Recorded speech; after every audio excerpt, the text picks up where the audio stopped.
The Texas heat slams into me like a physical blow when I step from the rental car. My body, accustomed to Seattle's gentle mist, protests with instant perspiration. 11 hours of travel in the air, 7 on endless highway shows left me raw. But not as raw as what waits inside that familiar two-story brick colonial with its perfect flower beds and pristine American flag hanging limp in the June stillness. Scrub better, useless girl. Those spots won't come out by themselves. My mother's voice cuts through the front door before I even reach for the handle. The words stop me cold, my hand suspended in midair. A chill races up my spine despite the Texas sun beating down on my shoulders. I ease the door open, silent as I learned to be growing up in this house. The television blares cartoon music from the living room, punctuated by high-pitched giggles. The sound pulls my attention right, where my sister's twin daughters Madeline and Olivia sprawl across our family's plush sectional sofa, surrounded by scattered potato chips and half-empty juice boxes. I said use the scrubber, not your fingers. Honestly, how many times must I repeat myself? My gaze snaps left toward the kitchen. There stands my daughter Ivy, small shoulders rigid, perched on a wooden step stool at the sink. Her chestnut hair, the same shade as mine's, pulled back in a severe ponytail I didn't style. She scrubs at a casserole dish, her arms trembling with effort. At 6 years old, her head barely clears the counter even with the stool. My mother hovers behind her, arms crossed over her powder blue cardigan. Jocelyn's girls never make such a fuss about helping around the house. That's because you never ask them to help, I whisper, but only in my head, an old habit. The words I actually speak are neutral, calm. Mom, I'm here. She whirls, surprise flickering across her face before transforming into a smile that doesn't reach her eyes. Nerissa, we weren't expecting you until tomorrow. I caught an earlier flight. I step into the kitchen, taking in every detail. A stack of dishes towers beside my daughter. The twins' plastic plates sit on top, cartoon princesses smiling from behind smears of ketchup and ice cream. My father looks up from his newspaper at the table, glasses perched on the end of his nose. Your girl needs some discipline, Nerissa. No backbone. Been whimpering all morning about washing a few dishes. Ivy doesn't turn around when I enter. Her little fingers, red and wrinkled from hot water, continue scrubbing. Not once does she look over her shoulder. Not once does she call out, Mommy, or run for a hug after our 2-week separation. She expects nothing. And suddenly, I remember everything. The hesitation in my gut when Jocelyn insisted, Mom and Dad love having Ivy. The relief that flooded her face when I agreed to let my daughter stay while I returned to Seattle for the emergency at my practice. The whispered warnings from childhood friends that still live in Garland. Your parents treat those kids differently, Neri. Words I dismissed as exaggeration. Concerns I labeled as oversensitivity. My mother taps her finger against the counter. Ivy isn't like Jocelyn's girls. They know how to behave in a proper home. A proper home. The words echo in my ears as I watch my daughter's shoulders shake with the effort not to cry. She's learned already in just 2 weeks that tears aren't allowed, not from her. Through the archway, I see Madeline whisper something to Olivia. They both dissolve into giggles, pointing at the television where animated characters chase each other across the screen. Their dresses remain pristine, their hands clean, their responsibilities non-existent. My father clears his throat. Girl needs to learn her place. Too soft, just like... Enough. The single word drops like a stone into still water. The kitchen falls silent. My mother's eyebrows rise toward her immaculate hairline. My father's mouth snaps shut mid-sentence. Ivy doesn't turn around, doesn't stop scrubbing, doesn't react at all to my voice. That breaks me more than anything else. I cross the kitchen in 3 steps, gently placing my hand on her small shoulder. Ivy, honey, that's enough for today. She freezes, the sponge clutched in her fingers. But Grandma says I'm not done. You're done, I whisper, helping her down from the stool. Her socks are damp where dishwater splashed over the edge of the sink. How long has she been standing there? My mother's voice rises, indignant. Nerissa, really, she was just learning to contribute. Pack your things, sweetheart. I tell Ivy, ignoring the interruption. We're going home today. Nerissa Camden? My mother's voice sharpens to the tone that once sent me scurrying to obey. You can't just waltz in here and… I turn to face her, still holding Ivy's small hand in mine. The quiet certainty in my voice surprises even me. Watch me. Upstairs, I methodically fold Ivy's clothes into her suitcase while my parents hover in the doorway, my father muttering about disrespect and my mother insisting I'm overreacting. Neither approaches to help, neither apologizes. The twins peer around the corner of the hallway, curious but uncertain. Ivy stands beside her suitcase, watching me with solemn eyes. When I zip it closed, she whispers, I tried to be good like the twins, Mommy.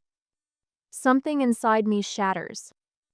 20 minutes later, we're back in the rental car, Ivy buckled safely in the back seat, already drifting to sleep after the emotional morning. I pull to the curb 3 blocks away, my hands trembling as I dial the number. Garland Central Mortgage, a crisp voice answers. How may I help you? I watch my daughter's reflection in the rearview mirror, her face peaceful for the first time since I arrived. My voice steadies. This is Narissa Camden. I'd like information about terminating my financial obligation on my parents' mortgage. At the present, the Seattle rain patters against my apartment windows, a gentle rhythm so unlike the harsh Texas heat I left behind 3 days ago. Ivy sleeps soundly in her bedroom down the hall, her nightmares noticeably fewer since our hasty departure. I spread the bank statements across my kitchen table, the paper trail of my family's exploitation. February 2020. The first mortgage payment. $1,190 withdrawn automatically from my account, the same day Dad suffered his minor stroke. The same month Jocelyn finalized her divorce, sobbing about how she couldn't possibly help with family expenses while rebuilding her life. I trace my finger over the endless identical transactions. 52 months. Over $61,000. My name on the refinancing documents as co-signer when my parents couldn't qualify a loan. My phone buzzes with a text from Mom. Thank goodness we've always managed just fine on our own. The laugh that escapes me sounds foreign, sharp-edged and dangerous. Outside my window, Seattle continues its everyday rhythm while inside my chest, something fundamental shifts. I opened my banking app and canceled the automatic payment scheduled for tomorrow. My finger hovers over the confirmation button. 5 years of dutiful payments while they treated my daughter like a servant. I press confirm. The tension in my shoulders eases immediately, like putting down a weight I've carried so long I'd forgotten it wasn't part of me. My laptop screen glows as I draft the formal letter to the mortgage company and my parents. Clear, concise, final, no emotional language, just facts. The printer hums to life, spitting out 3 copies sewn for the bank, 1 for my records, 1 for my parents. Mommy? I turn to find Ivy in the doorway, clutching her stuffed rabbit. Her eyes are clearer now, less haunted than they were in Texas. What are you doing? She asks, padding across the kitchen in her mismatched pajamas. Fixing something that's been broken for a long time, sweet pea. I fold the letters into envelopes. Want some cocoa? She nods, climbing onto a chair while I heat milk on the stove. No instant powder real chocolate melted slowly. Time we deserved to take. Are Grandma and Grandpa still mad? Her small voice barely rises above the sound of the spoon against the pan. I measure my words carefully. They're confused about some things, about what family means. Like how the twins don't have to help. The chocolate seizes slightly as I stir too aggressively. Yes, like that. My phone rings 15 days later. The mortgage company has registered the missed payment. Mom's name flashes on the screen, right on schedule. There must be some mistake with the mortgage, she says instead of hello. Her voice carries that familiar note of certainty that has cowed me for decades. The bank says the payment is late. No mistake. My voice remains steady, professional, the same tone I use with difficult patients. I stopped paying. The silence stretches between Texas and Washington like a physical thing. But we thought you were helping us. Her voice breaks dramatically. Out of love. Love doesn't scream at a 6-year-old who just wants to belong. Another silence. I can almost hear her mental calculations, the recalibration from indignation to manipulation. We can discuss Ivy later. Right now, we need to know about the money. There it is. The mask slips, priorities revealed.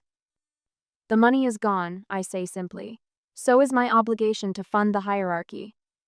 The call with Jocelyn comes 6 hours later, her voice sharp with fury. You're punishing all of us. My girls love that house. Your girls play, mine performs. I fold laundry as we talk, Ivy's small t-shirt smelling of fabric softener rather than dish soap. That's not love. That's a hierarchy. I'll make sure everyone knows what you've done, she threatens. The whole family will turn against you. The realization settles over me with strange comfort. Jocelyn, they were never on my side to begin with. I end the call and check the calendar where I've marked each day since stopping payment. Day 15. The bank will send a formal notice of default at day 45. Foreclosure proceedings begin by day 75. In my bedroom, I opened the spreadsheet my colleague Amanda helped create a legal timeline charting our freedom. My neighbor Barbara waves from her porch as Ivy heads to her house for after-school cookies. For the first time in years, I feel the weight of my family obligations falling away, replaced by something unfamiliar but welcome. Possibility. 30 days later, the certified letter from Garland Central Mortgage sits unopened on my kitchen counter for 3 hours before I find the courage to break its seal. Inside, stark black letters announce, Notice of Default across the top of the page. The formal language feels impersonal, yet I know exactly how my father's face will contort when he reads identical words delivered to the brick colonial I once called home. 45 days, I whisper to the empty kitchen. Seattle rain taps against the window in steady rhythm. In Texas, I imagine dust swirling across my mother's immaculate garden beds. The foreclosure clock has officially started ticking. My phone buzzes with a voicemail notification. Father. I press play and set it on speaker, bracing myself. You ungrateful, selfish. His voice trembles with rage. You're destroying this family. Your mother hasn't stopped crying. Is this what you wanted? To punish us all because you can't handle a little criticism? Call me back immediately. We raised you better than this. I delete the message without replying, then block his number. The action takes 3 seconds but lifts a weight I've carried for 32 years. Mommy? Ivy appears in the doorway, clutching her stuffed elephant. I had the bad dream again. Come here, sweetie. I open my arms and she rushes into them, her small body no longer rigid with tension. 3 weeks since leaving Texas, and the nightmares have already decreased from nightly to once a week. Her therapist calls this progress. Was I back at Grandma's house? She asks, her voice muffled against my shoulder. Just a dream, I assure her, stroking her hair. You're safe here. She pulls back, studying my face with eyes too old for 6. Are they still mad at us? The question slices through me. They're upset about adult things that have nothing to do with you. I touch her nose gently. Remember what Dr. Lin said? Their feelings are not your responsibility. She nods solemnly. But why does Aunt Jocelyn tell people you're crazy? My throat tightens. Of course Jocelyn would spin this narrative. Some people find it easier to blame others than look at themselves. My phone lights up with another call. Jocelyn, blocked. Then Aunt Margaret, blocked. Then Uncle David, blocked. They fall like dominoes throughout the afternoon. Family members who never called when I needed them, suddenly desperate to talk sense into me. My finger hovers over the block button when Aunt Patricia's name appears. Walter's sister. I hesitate, then answer. Nerissa? Patricia's voice sounds different from the other stentive rather than demanding. Hello, Aunt Patricia. I won't ask you to change your mind. She speaks quickly, as if afraid I'll hang up. I just wanted to say, I understand, more than you know. I sink onto the couch, unexpected tears pricking my eyes. You do? Walter did the same to me growing up. Her voice drops to a whisper. The favorites, the invisible ones, the family hierarchy. I left at 18 and never looked back. Understanding washes over me. Patricia, the aunt who sends birthday cards but never visits. The one my father dismisses as unstable despite her successful accounting career in Phoenix. How did you do it? I ask. Walk away completely? One day at a time. She pauses. The guilt fades. The peace doesn't. After we hang up, Amanda from my medical practice calls, insisting I join her for coffee tomorrow. Then Barbara next door stops by with dinner for Ivy and me. People I barely knew 6 months ago are now forming a protective circle around us. 72 days after my call to the bank, I sat alone at my laptop watching the online auction of my parents' home. The property appears on screen with its starting bid. Numbers climb steadily as a Dallas-based investment company outbids 3 local buyers. The virtual gavel falls, property sold. My phone explodes with messages I don't read. I imagine the frantic packing, the accusations, the blame shifting like quicksand through their household. Jocelyn's twins cry about leaving their princess bedroom with its bay window and custom paint. The moment I stopped paying, I tell my empty living room I already left in my mind. 2 weeks later, my mother sent a Christmas card with no return address. The family photo shows them standing stiffly in front of a plain apartment complex in Plano. The twins wear matching red dresses. My parents' smiles look brittle. The message inside reads simply, "Family doesn't evict family." I drop it into the shredder. The messages keep coming through channels I haven't blocked. You ruined them. You were never stable. After everything they did for you. Each barb is designed to pierce my resolve, to reactivate the guilt I've spent a lifetime cultivating.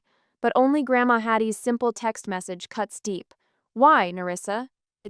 She alone deserves an answer, but I have no words that would make sense to someone from her generation.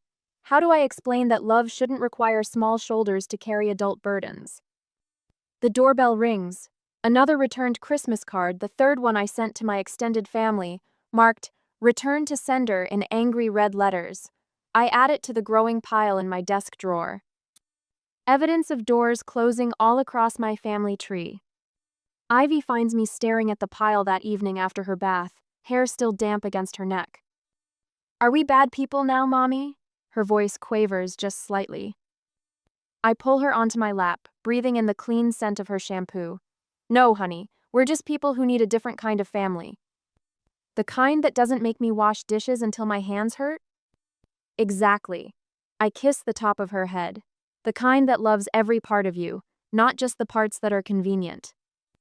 That night, after Ivy falls asleep, I compose a single text message to my mother. You lost the house, you lost the money, now you've lost access to us. I press send, then block her last remaining method of contact. An unexpected peace settles over me as I close the curtains against the Seattle night. From Ivy's room comes a sound I haven't heard in months, genuine laughter as she talks in her sleep. The sound solidified my decision to make our move to Seattle permanent.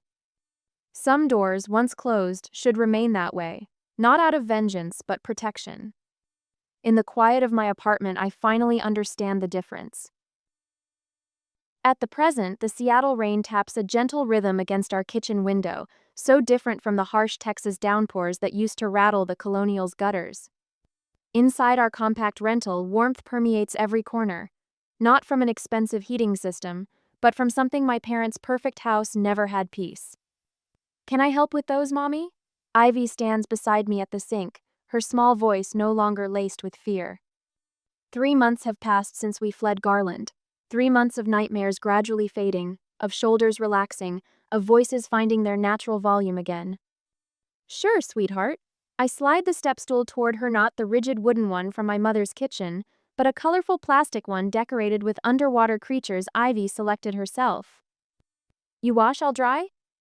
She nods, reaching for the sponge with confident fingers. Then something magical happens. She begins to hum. The simple tune floats through our modest kitchen, punctuated by the splash of water and clink of plates. My throat tightens. In my parents' house, children were to be silent while working. Noise indicated carelessness. Our rental sits on a tree-lined street in Ravenna, nothing like the sprawling Colonial we left behind.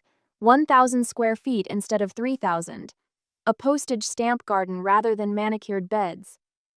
But in this space, Ivy breathes. I breathe. Miss Barbara said I can bring a friend home tomorrow. Ivy scrubs a bowl with particular attention, her tongue poking between her teeth in concentration. Is that okay? Miss Barbara, retired teacher neighbor who watches Ivy after school, has become part of our small circle of trust. The woman who left a wicker basket on our doorstep our first week, sourdough bread, local honey, and a hand-drawn map of the neighborhood's best parks. Of course it's okay. I hang a dish towel on the rack. remembering my mother's voice. Proper homes don't display kitchen linens, Narissa. Which friend? Zoe. She draws horses. Ivy passes me the clean bowl, water dripping from her fingers. Can we clear space in my art room? Art room. Not bedroom art room. The second bedroom in our small house explodes with color.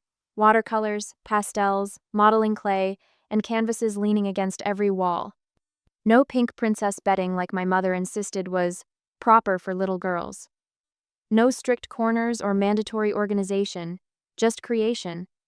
Later, I tuck Ivy into bed beneath her constellation comforter. Her walls display her own artwork rather than the formal family portraits that hung in our old home. Tonight's masterpiece, a vibrant rendering of our house with two stick figures holding hands in the garden, joins the collection. Am I still going to special school? Ivy asks, fingers fidgeting with her blanket edge. Next week she starts at Evergreen Academy, a small private school specializing in emotional intelligence alongside academics. Cost, nearly a quarter of my monthly salary. Worth, incalculable. Yes, and guess what? Your art teacher called today. I smooth her hair from her forehead. She's excited to meet you. Ivy's smile illuminates the dim room. Will the kids be nice there? Very nice. I kiss her forehead. No more mean cousins. The words escape before I can catch them, but Ivy doesn't flinch. Instead, she nods with the solemn wisdom children sometimes possess. Madeline pulled my hair when no one was looking. Olivia said I had to share but never shared back. Truth, spoken without fear of repercussion. Another small victory. Morning brings paperwork grant applications spread across our kitchen table as I craft the foundation of Ivy and Bloom, our nonprofit for emotionally neglected children. No publicity, no grand announcements, just quiet service, art therapy, and mentorship programs. My phone buzzes with a notification from work. Director of nursing position, mine if I want it. The promotion I declined last year when balancing my parents' mortgage payments with our own expenses proved too tight. Ivy appears in the doorway clutching her latest creation, a family portrait. Unlike her earlier drawings of dark, angular houses, this one bursts with sunshine and round shapes. Two figures stand beneath a rainbow, surrounded by flowers. This is for your office, Mommy. I hold the paper with reverence. It's beautiful, honey, thank you. The doorbell chimes, and we both freeze momentarily. Old reflexes die hard. Then Ivy's face brightens. Is that Miss Barbara with the cookies she promised? Before I can answer, she races toward the door without checking for my permission first. Another victory, small steps toward normal childhood. Outside our window, rain transforms to mist, then breaks to reveal watery sunshine filtering through evergreens. In our tiny garden patch, the first green shoots of wildflowers we planted together push through damp soil, tenacious, persistent, alive. Just like us, and we're going to be even stronger in a year. The award sits on my mantle, catching afternoon sunlight. Community Service Excellence, Seattle Metro Health Alliance. 1 year since we left Texas. 1 year of rebuilding. Outside our kitchen window, spring blossoms crowd our garden patch. Ivy's laughter floats through the open window as she and her friend Zoe examine earthworms in the freshly turned soil. The sound still startles me sometimes, that uninhibited joy so absent during those weeks at my parents' house. Careful with Mr. Wiggles. Ivy's voice rises with excitement rather than fear.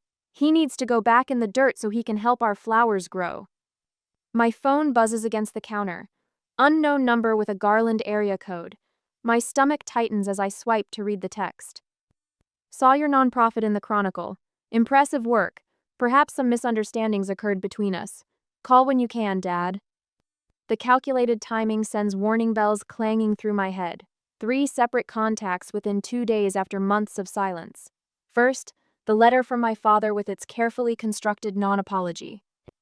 Then my mother's tearful voicemail about family healing and second chances, as if she were auditioning for a Hallmark movie.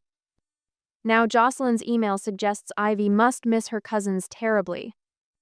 I place the phone face down and grip the edge of the counter until my knuckles blanch white. They've coordinated their approach, a tactical strike designed to breach our defenses. The kitchen timer dings. I pull out the muffins, Ivy's favorite blueberry, and arrange them on a cooling rack.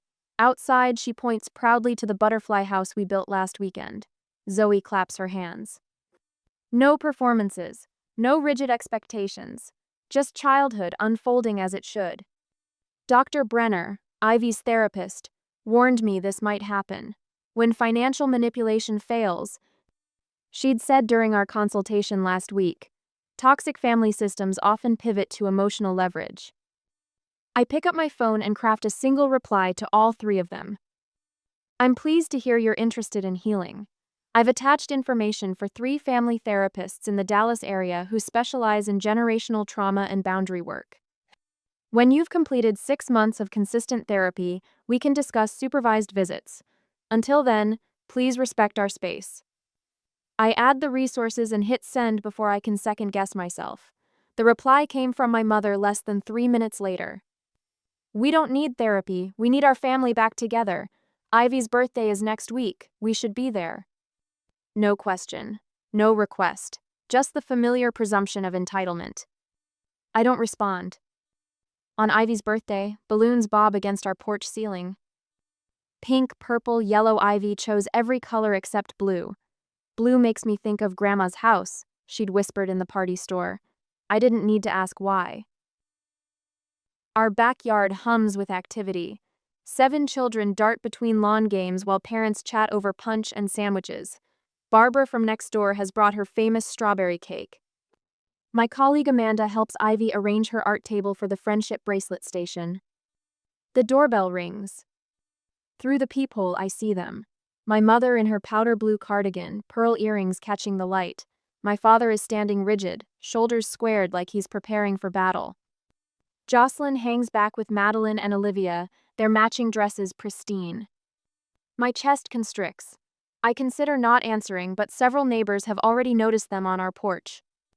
I open the door just as my mother raises her hand to ring again. Surprise! She announces with manufactured brightness, thrusting a large gift bag forward. We couldn't miss our granddaughter's special day. Don't make a scene in front of everyone, she hisses through her frozen smile, eyes darting toward the gathering in our backyard. I take a slow, deep breath. You're welcome to join if you respect our boundaries, I say, voice steady. Ivy's comfort comes first today. My father steps forward, mouth opening to assert control in this space as he did in their home. But before he can speak, Ivy appears beside me. Hi, Grandma, she says, her voice small but clear. She looks up at my mother with steady eyes. I don't feel safe when you yell. My mother's face flushes crimson. I never yelled. You're imagining things. Barbara pauses by the gate, cupcake tray in hand. Amanda stops mid-sentence in her conversation. 3 other parents turn toward us, witnesses to my mother's defensive outburst. Why does Ivy have so many toys? Olivia asks, peering around my legs into the house where gift bags cluster on the coffee table. The simple question hangs in the air, revealing volumes. My mother's voice rises. This is ridiculous. We drove 7 hours to be here, after everything we've done for you, Nerissa.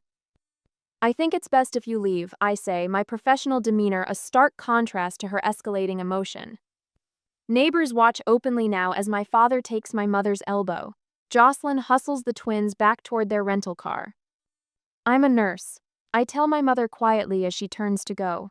I heal people, but some relationships can't be saved. Ivy slips her small hand into mine as we watch them drive away. Her fingers are sticky with cake frosting, her grip fierce and certain. 2 years later, morning sunshine pools across our kitchen counter as Ivy measures flour with the concentration of a surgeon. Her tongue peeks from the corner of her mouth, a habit that appears whenever she focuses deeply. At 9, her hands move with a confidence that makes my chest swell. Is this enough? She holds up the measuring cup for inspection. Perfect. I brush a streak of flour from her cheek. You're becoming quite the baker. 2 years have transformed her. The trembling child at my parents' sink has blossomed into a girl who laughs without looking over her shoulder first. Her chestnut hair falls in natural waves instead of that severe ponytail my mother insisted upon. Today we're making banana bread together not as a chore, but as our Saturday morning ritual. Can Madison come over after soccer practice? Ivy asks, cracking an egg with practiced ease. Not a single shell falls into the bowl. Of course. I watch her hands, steady and certain. Her mom called yesterday to arrange it. Our garden blooms outside the kitchen window, a riot of cosmos and zinnias surrounding the stone path we laid together last summer. From a tiny rental with a postage stamp yard, we've moved to a modest craftsman with enough space for Ivy and Bloom to host weekend art sessions for children learning to trust again. The phone rings, but neither of us flinches anymore. Want me to get it? Ivy offers, wiping her hands on her apron, one she decorated with fabric paints spelling out Chef Ivy in wobbling letters. I've got it. I check the caller ID first, a habit I no longer apologize for. It's Amanda from work, confirming the mentorship program we're launching next month. 5 more nurses trained to recognize the silent signs of childhood emotional neglect. The program that started with just Ivy and me now serves 27 families across Seattle. After the call, I return to find Ivy pouring chocolate chips into the batter with abandon. That looks like more than the recipe calls for, I observe, fighting a smile. She grins, unrepentant. Grandma Hattie's letter said chocolate makes everything better. The mention of my grandmother comes without the shadow that once accompanied any family reference. Her letter arrived last month, the only relative who eventually understood. Too late to change what happened, but not too late to say I see you now. We sent Christmas cards to everyone again this year. None returned unopened this time, though only Grandma Hattie responded. Progress comes in whispers, not shouts.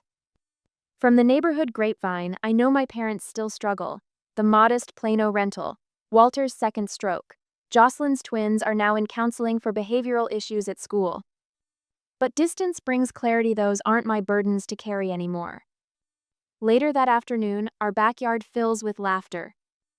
Ivy's birthday celebration brims with genuine connections, children from her art therapy groups, neighbors who've become like family, colleagues who stood by me when Jocelyn created scenes at the hospital. No awkward silences, no performances of affection, just honest joy reflected in Ivy's wide smile. After everyone leaves and the sky darkens to indigo, I tuck Ivy into bed. Her room glows with fairy lights and art projects a space entirely her own. This was the best birthday ever, she mumbles, fighting sleep. Better than the pony rides last year? I smooth her blanket. Her eyes flutter. Mom, why do some families hurt each other? The question hangs between us, simpler from her lips than it has ever been in my mind. Sometimes people repeat what they learned, I say carefully, like an echo that keeps bouncing. They don't know how to stop the sound. She considers this, her fingers tracing patterns on her quilt. I'm glad we made better choices. Her wisdom stops my breath. I watch her drift to sleep, this child who teaches me more about courage than anyone ever has. Morning finds us in the garden again, planting autumn mums while summer's last butterflies dance between blooms. Ivy kneels beside her fairy garden, placing a tiny decorative door against a mossy rock. What's that for, I ask, watching her small fingers arrange pebbles around its frame. It's for the fairy house. She closes the miniature door with ceremonial gentleness. I'm keeping it shut so the bad fairies stay out. Sunlight catches in her hair as she works, her face peaceful with concentration. They taught her she was disposable. I showed her she was undeniable. I never locked the door on my family. I took the door off its hinges and rebuilt a new home where my child is never a servant, only a daughter.